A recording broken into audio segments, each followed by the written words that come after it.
Hello, saliksikin at basahin ng aklat ng Panginoon.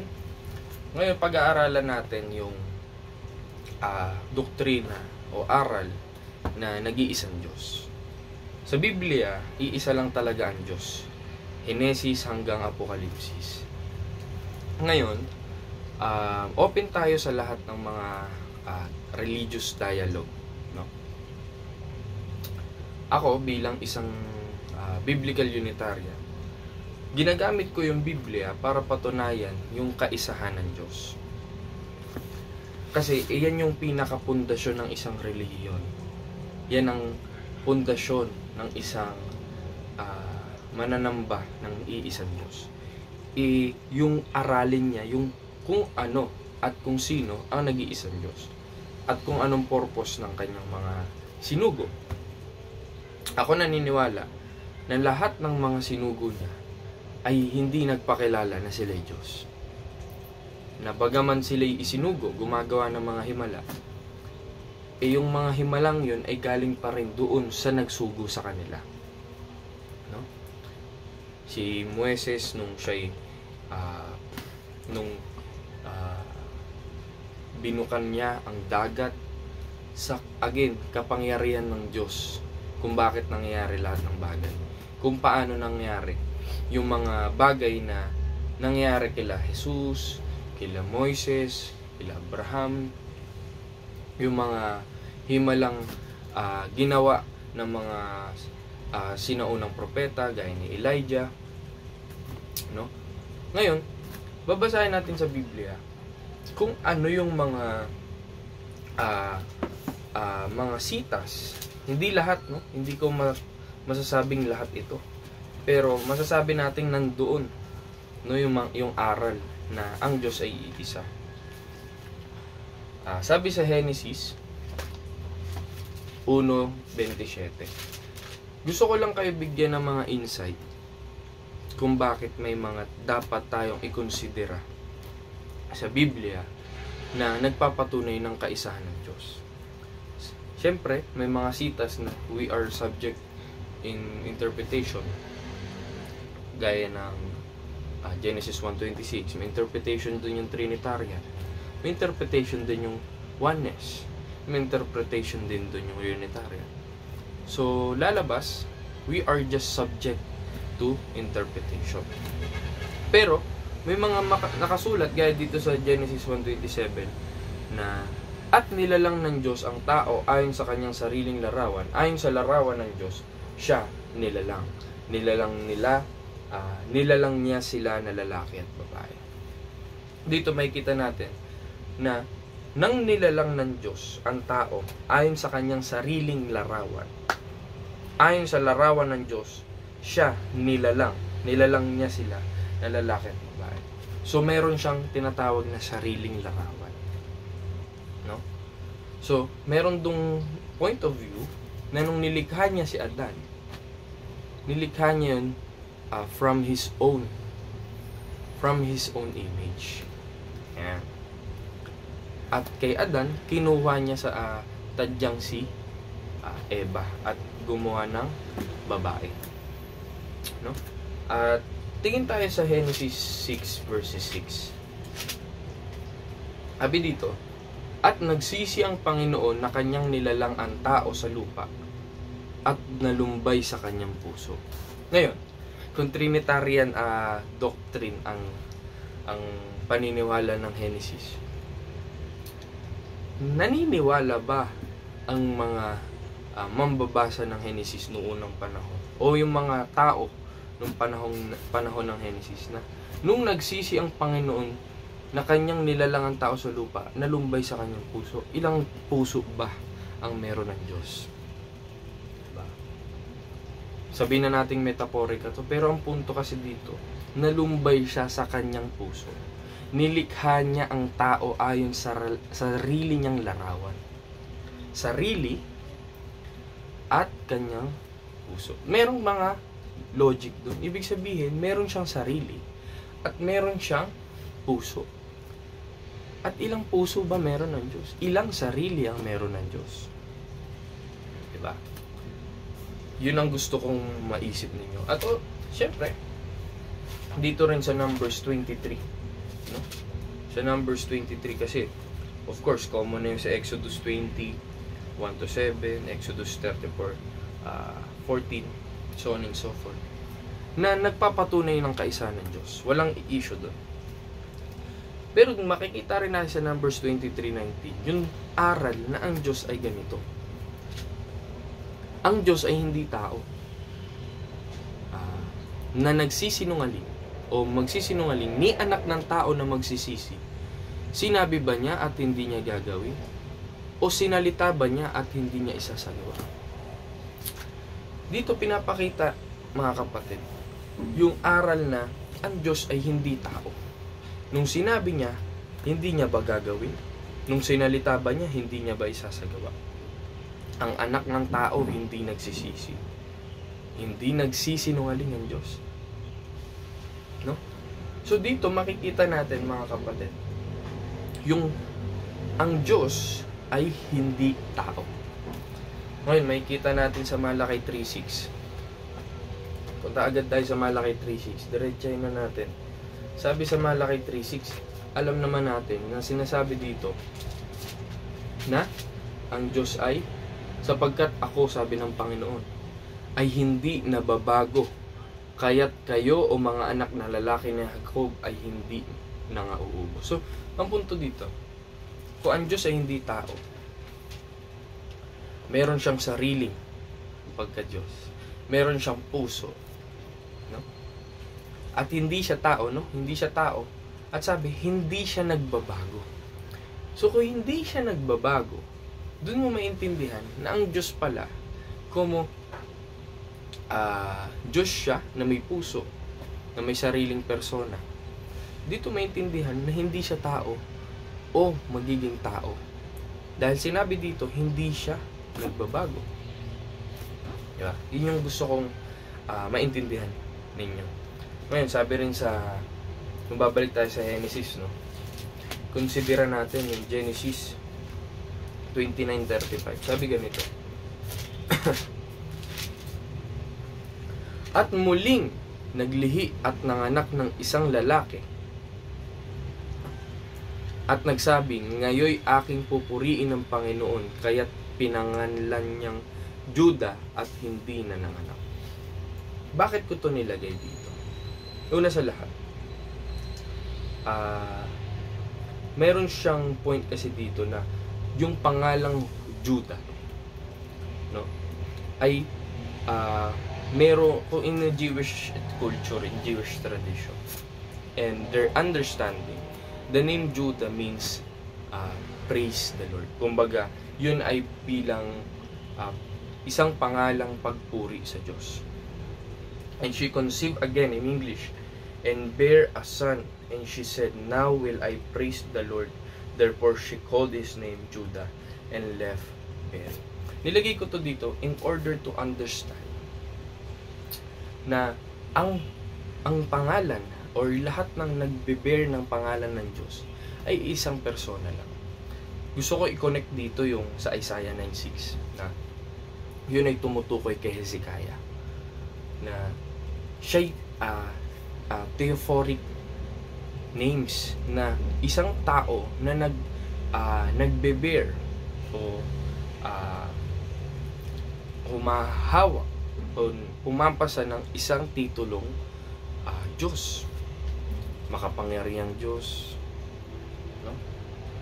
Walang hanggang Ama, prinsipe ng kapayapaan o ruler of peace, no? Sabi dito sa Tanak, ito ang original na ito yung Biblia na hiniram natin, itong Old Testament na tinuturing ng mga tao. Hiniram natin to sa mga Hudyo para maikabit dito sa ating Biblia ang ginagamit, isa Christian Bible, para masabi na lahat na nakasulat dito ay pumapatungo lahat kay Kristo.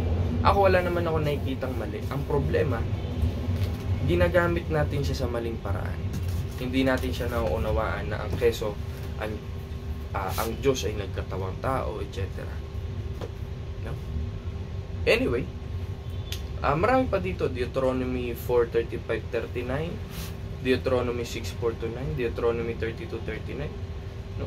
Deuteronomy 32, yung buong Deuteronomy 32 na nga ay pumapatungkol lamang sa nag-iisang Diyos Ama.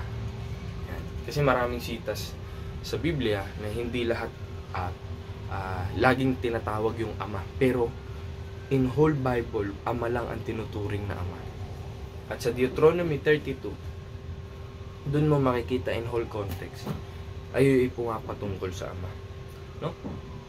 Sa 1 Samuel 15:29, 2 Samuel 7:22, 1 Kings 8:60, 2 Kings 5:15, 2 Kings 19:15, 1 Chronicles 17:20, Nehemiah 9:6, Psalm 18:31, Psalm 86:10, Isaiah 11:2, Isaiah 37:16-20, Isaiah 43:10-11, Isaiah 44:6-18-24, Isaiah 45:5-14-21-23, Isaiah 46:5-9, Hosea 11:9, Hosea 13:4, Joel 2:27, Zechariah 4:9, Malakay 2:10, Malakay 3:6, Isaiah 63:16, Isaiah 40:25, no? Isaiah 40:28, Ruth 1:6, Job 11:4-8, Psalm 110 verse 1. No? So, anong ibig sabihin? Buong Old Testament pumapatungkol sa iisang Diyos Ama. No? Sa Kings, nung nakita ni, basahin natin yung Kings, no? Mahalaga yan. Na dun mo makikita na nung nakita ni basahin natin sa 19, si Mekias, nung nakita niya ang Diyos na nakaupo sa trono, sabi dito, kaya't iyong dinggin ang salita ng Panginoon. Aking nakita ang Panginoon na nakaupo sa kanyang luklukan, at ang buong hukbo ng langit ay nakatayo sa siping niya, sa kanyang kanan at sa kanyang kaliwa. Nung nakita ni Mekias ang Panginoon, siyempre, context ng Biblia sa Old Testament, sa Tanakh, no? Torah, Nevi'im, Ketuvim, kautusan, propeta at mga kasulatang wisdom and other literature. Lahat yun pumapatungkol sa Ama. Ngayon, yung nakita ni Mekias yung Diyos na nakaupo sa trono, nakita niya heavenly host sa kanyang kanan at kaliwa. Ito yung tanong, ba't wala siya nakitang anak ng tao? Diba? O wala siya nakitang anak ng Diyos or anak ng tao na naintindihan niya? Kung may pre-existence, papatungkol din to sa pre-existence. Ganun pa man, nung nakita ni Stephen, no? Sabi sa Gawa 7:50, basahin natin. Sabi dito,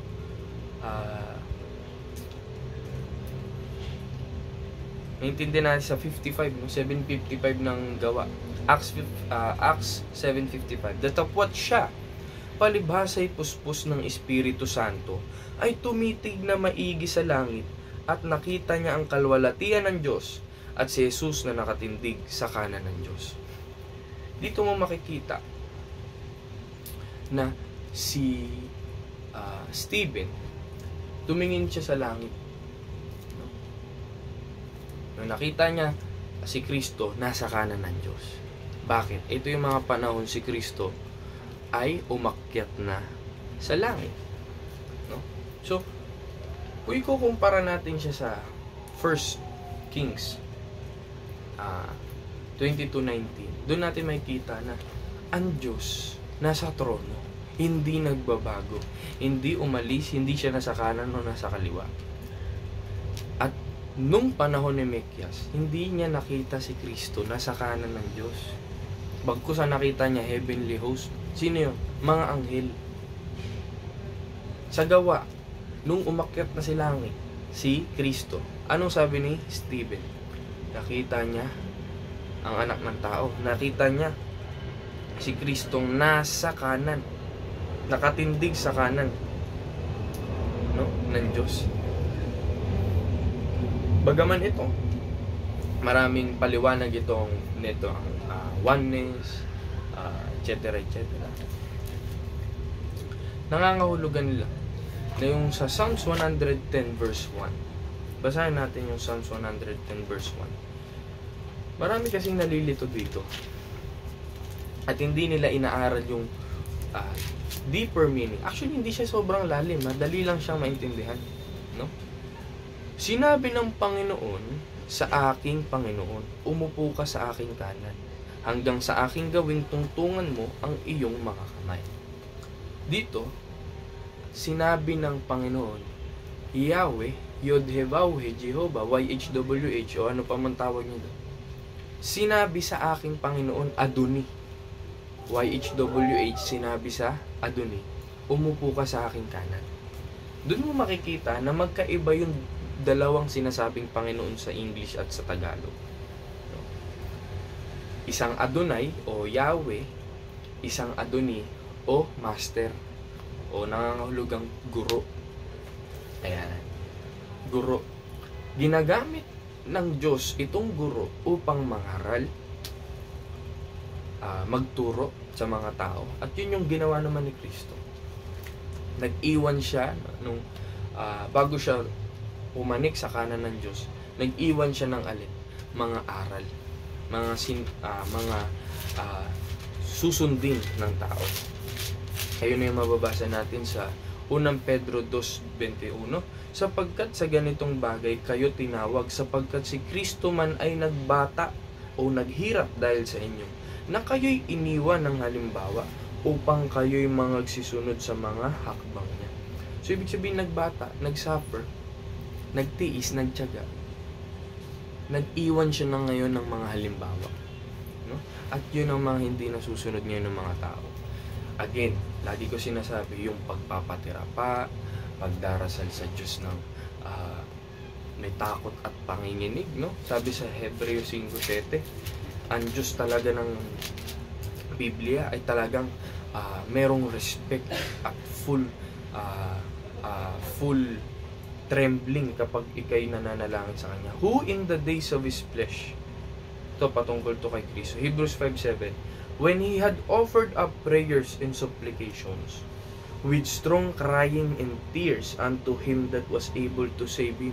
Biruin nyo, kahit si Kristo kailangang iligtas. Lahat ng propeta kailangang iligtas. Lahat ng mga sugo ng Diyos kailangan ng kaligtasan. Tandaan niyo yan. Hindi ko mo si Kristo o yung si Moises ay sinugo bilang kaligtasan sa mga tao. Ay sila man din na tao ay hindi nangangailangan ng kaligtasan. Mali po yun. Ang nakasulat, kahit si Kristo ay nangangailangan ng kaligtasan, nagdasal siya doon, umiyak siya doon sa Diyos na kaya makapagligtas sa Kanya saan? Sa kamatayan. And was heard that He feared. At siya'y pinakinggan sa Kanyang banal na takot. Pinakinggan si Jesus. Huwag muna tayo pumunta kung si Kristo ba talaga'y pinatay o siya'y niligtas ng Diyos, etc. Kasi ako, in the biblical Unitarian context, no, open-minded ako. Lahat ng Unitarian ay pinakikinggan ko. Dahil at the end of the day, ang mahalaga pa rin ay yung nag-iisang Diyos. At yun yung dapat nating maintindihan. Dahil sabi ni Kristo, John 17:3, at ito ang buhay na walang hanggan, na makilala kanila na iisang Diyos na tunay. Ngayon, to refute the Trinity, Binity, and etc.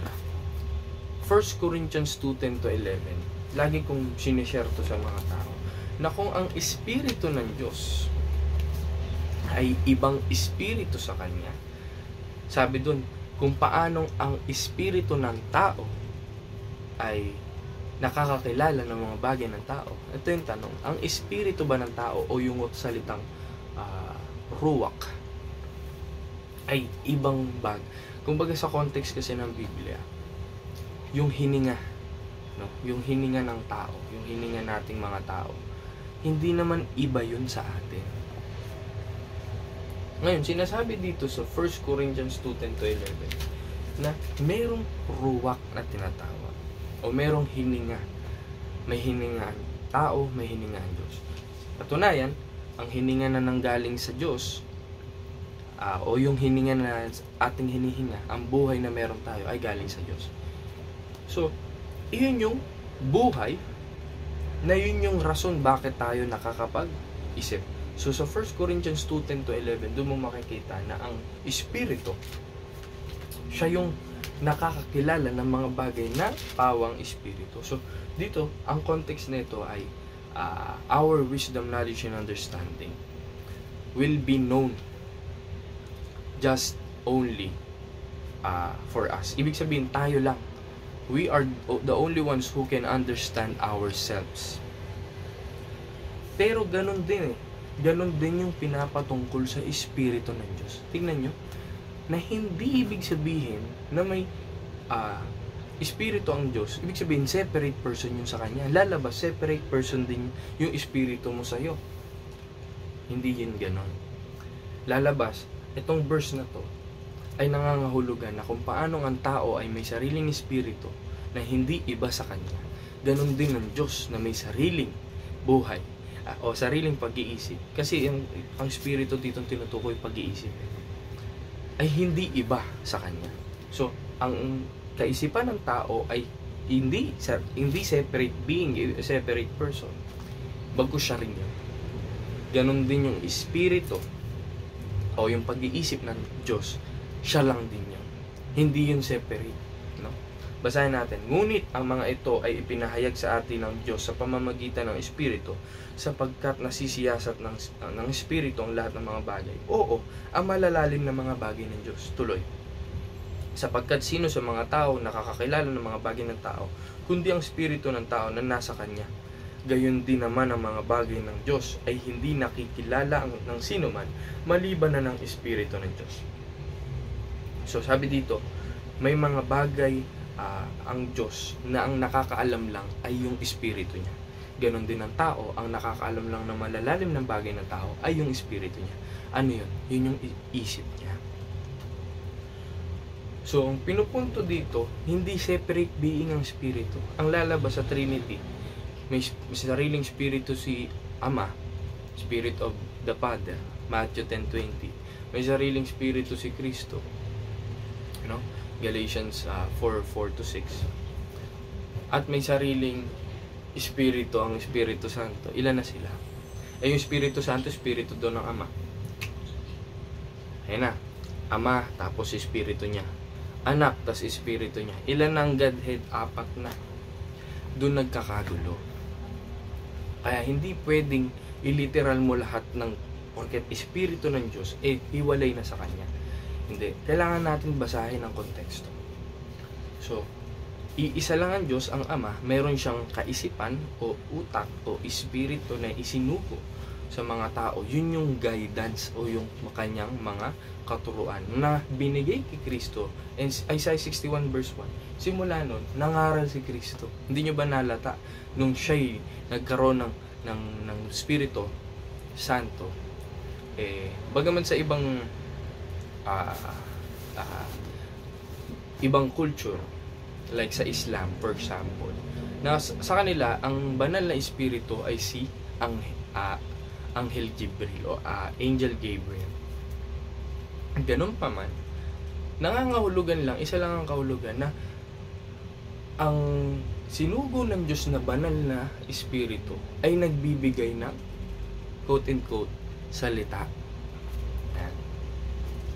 Ibig sabihin, mga aral, turo, mabuting balita, mga kautusan, mga revelasyon ng Diyos na pinapauna niya sa mga kanyang mga sugo. At yung mga sugo, ngayon nagpasasalita ng mga ipinahayag ng Diyos sa pamamagitan nila. Kaya sabi ni Kristo, hindi ako nagsasalita na mula sa aking sarili, kundi kung ano lamang yung narinig ko sa Diyos. Yun ang sinasalita ko. At yun yung mga sinasabi ko.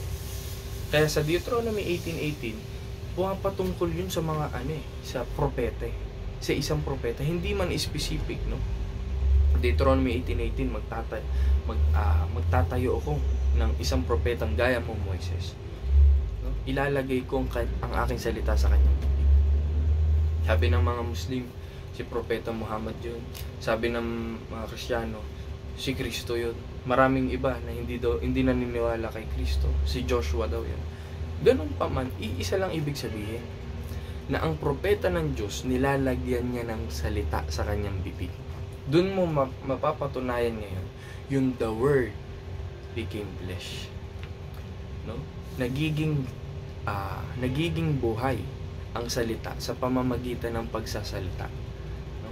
Sabi ni Kristo 5:30, I can do nothing of myself, but by the will of the Father.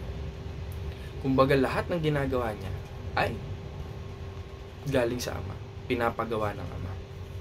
So ano ibig sabihin? As a biblical Unitarian, ibig sabihin gumagamit ako ng Biblia, pero hindi ako close-minded, no? Hindi ako kontra sa Iglesia ni Cristo ka, Christadelphian ka, Saksi ni Jehovah, Islam o Muslim. Gumagamit din ako ng Quran reference, Jewish reference, Islamic reference, biblical reference para sa ating mga kapatid na Kristiyano, upang maintindihan nila in whole context and unbiasedly study the scripture, seek and read the book of the Lord. Doon natin maintindihan na kahit saan ka pumunta, iisa lang ang Diyos. Diba? Sabi nga sa 32:39, sakto. Sabi dito, tingnan ninyo ngayon na ako sa makatuwid bagay ako nga, at walang Diyos sa akin. Ako'y pumapatay at ako'y bumubuhay. Ako'y sumusugat at ako'y nagpapagaling, at walang makaliligtas sa aking kamay. Doon mo makikita na kahit saan ka pumunta, still, God is the first and the last. Wala ka nang mapupuntahan o tao saan ka pupunta, walang makaliligtas sa kamay ng Diyos. Kaya isang paninibugho, ang Diyos ay manibughuin Jealous God. So ayaw niya sa lahat yung magtatambal ka ng pagsamba sa Kanya, no? Sabi sa Biblia, no? 34, basahin natin yung Exodus. Sabi sa Exodus 34 verses 14, sabi ganito, For thou shalt worship no other God, for the Lord whose name is jealous, pangalan niya mismo, manibughuin, is a jealous God. So the name jealous sa Kanya ay it's a part of His character. Nasa Diyos na, likas na ng Diyos ang manibughuin, ang jealous. Masama ang magselos, no? Kung tutusin. Pero sa Diyos, isang banal na bagay ang magselos ang Diyos. Bakit? Dahil ang Diyos ang lumalang sa'yo. Siya lang ang lumalang sa'yo. Wala siyang nakikilalang iba. Wala siyang kasama. No? Actually, normal sa tao ang magselos. But in the extent na gumawa ka ng kasamaan, gumagawa ka ng masama. Bakit? Because we are not perfect. Marami tayong tao. Bagaman tayo marami, may mga inggitan, selusan, hindi tayo perfect. But there is only one perfect. No? Yun ang Diyos. Kaya, sabi sa 40:28 of the book of Isaiah, hindi mo baga naaalaman, hindi mo baga narinig ang walang hanggang Diyos, ang Panginoon, ang may lalang ng mga wakas ng lupa, hindi nanlalata o napapagod man, walang nakakatarok ng kanyang unawa. Di ba? So, hindi siya napapagod. Sabi sa 44 verse 24, sabi dito, ganitong sabi ng Panginoon ng inyong manunubos at niyang nag-anyo sa inyo mula sa bahay bata. Ako ang Panginoon na gumagawa ng lahat ng bagay, na nagladlad na mag-isa ng langit na naglalatag ng lupa. Mag-isa, kapatid. Sabi sa 44 verse 8, kayo'y wag mga takot o magsipangilabot man. Hindi ko baga ipinahayag sa iyo ng una at ipinakilala, at kayo ang aking mga saksi. May Diyos baga liban sa akin? Oo, walang malaking bato. There is no God besides me. Ako'y walang nakikilalang iba. I know not any. Kung may kilala pala ang Diyos, edi sana ipinakilala niya na. Sabi sa First Corinthians 8:6, for us there is but one God. One God, the Father, the Son, the Holy Spirit ba? Hindi. Again, sabi dito, ngunit sa ganang atin ay may isang Diyos lamang, ang Ama, Anak, Espiritu Santo. Hindi yan ang sabi. Ang sabi, may isang Diyos lamang ang Ama, na buhat sa Kanya ang lahat ng mga bagay. At tayo'y sa Kanya. At isa lamang Panginoon. Isang Panginoon. Pinag-aralan natin ang ibig sabihin ng Panginoon, Adoni, sa Hebrew. Bagaman kurios, ito sa Greek, nangangahulugan pa rin ito ng Kanyang pagiging Rabboni o Rabbi. Kaya sabi ni Kristo, huwag kayo papatawag na Rabbi, kapagkat iisa ang inyong guro sa makatuwid bagay, si Kristo. At kayong lahat ay magkakapatid. Nangangahulugan lang yun ng isa. Ibig sabihin ay guro, Panginoon. Ibig sabihin, master teacher. Nagtituro siya sa mga tao, sa mga kanyang disipulo. Siya'y isang, meron siyang master class, and he is the professor, the instructor. He instruct niya kung anong dapat mong gawin, anong dapat mong sundin. Nag-iwan siya ng halimbawa. No? Pero again, hindi yun ginawa ng mga tao. Ang ginawa, siya'y sinamba. Siya'y pinapurian bilang Diyos.